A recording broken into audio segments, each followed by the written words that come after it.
কিন্তু তোর মনে যে কি, তোর মন্ত্রণা যে কি, এই মন্ত্রণা বোঝার মতো সাধ্য আমাদের নেই। শ্রীরাম অনেক আবেগ নিয়ে বলছে, তুই হলি রাজপুত্র, আমরা হলাম অশিক্ষিত মূর্খ গোয়ালা জাতি, সারা জীবন তোর সঙ্গ করলাম, কিন্তু তোর মন্ত্রণা যে কি, তোর এই মনের ভাবখানা বোঝার মতো সাধ্য আমাদের নেই। কানাইয়া চেয়ে দেখ, গগনের দিকে বেলা হলো, আজকে বসতে যাবি না? প্রতিদিন তোকে ডাকতে হবে, তুই রাজপুত্র হয়েছিস তাই বলে প্রতিদিন তোকে ডাকতে হবে? আজকে তোর বিলম্ব দেখে মনে মনে ভাবলাম আজকের মতো আমরাই বসতে যাব। এই বলে আমরা বসতে যাত্রা করলাম, কিন্তু আমরা যাত্রা করলে কি হবে? ধনুবাক্স ওরা তো পশুকুলে জন্মেছে, কিন্তু ওরা পশুকুলে জন্মিলে কি হবে? ওদের কৃষ্ণগত প্রাণ। তখন ওরা যখন পিছনে ফিরে দেখে কানাইয়া নেই, ওরা এক পদ অগ্রসর হলো না। ওরা কি করে জানিস? আগে যত চালাই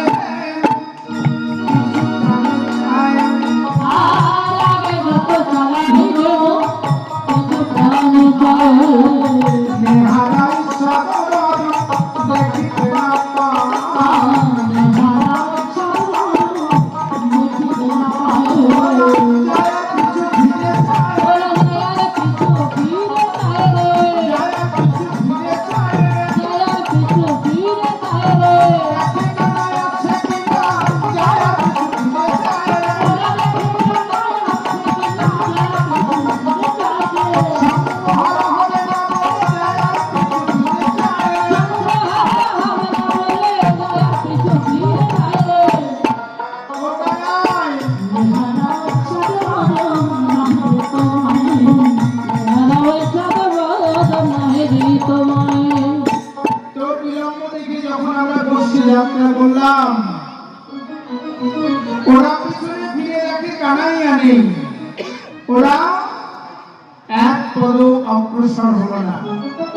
আমরা কত বেত্রাঘাত করলাম, কত আঘাত করলাম, ওরা নয়ন জলে বক্ষ প্লাবিত করে কাঁদছে, যায় যার প্রাণ, তবু কানাইয়াকে ছাড়া আমরা গোষ্ঠে যাব না। ওরা পশু হলে কি হবে, ওদের যে কৃষ্ণগত প্রাণ। যখন ওদের পশু বলেছে, বৈষ্ণব কবি এক প্রান্তে দাঁড়িয়ে বলছে, শ্রীরাম কাদের পশু বলছো? ওরা পশু নয়। ওরা যদি পশু হতো তাহলে হাম্পা বলিতে হা গোবিন্দ বলতে পারত না। ওরা যদি পশু হতো তাহলে হা কৃষ্ণ প্রাণ কৃষ্ণ বলে কাঁদতে পারত না। তাই কানাইয়ার চোখ দিয়ে ঝরঝর করে জল ঝরছে। ওদের পশু বললে তুই যে মনে এত দুঃখ পাবে, এত কষ্ট পাবে, আগে জানলে ওদের আর পশু বলতাম না। তবে কানাইয়া তোর কাছে কবে ধরে আমাদের এই মিনতি, এই নিবেদন, আরে হ্যাঁ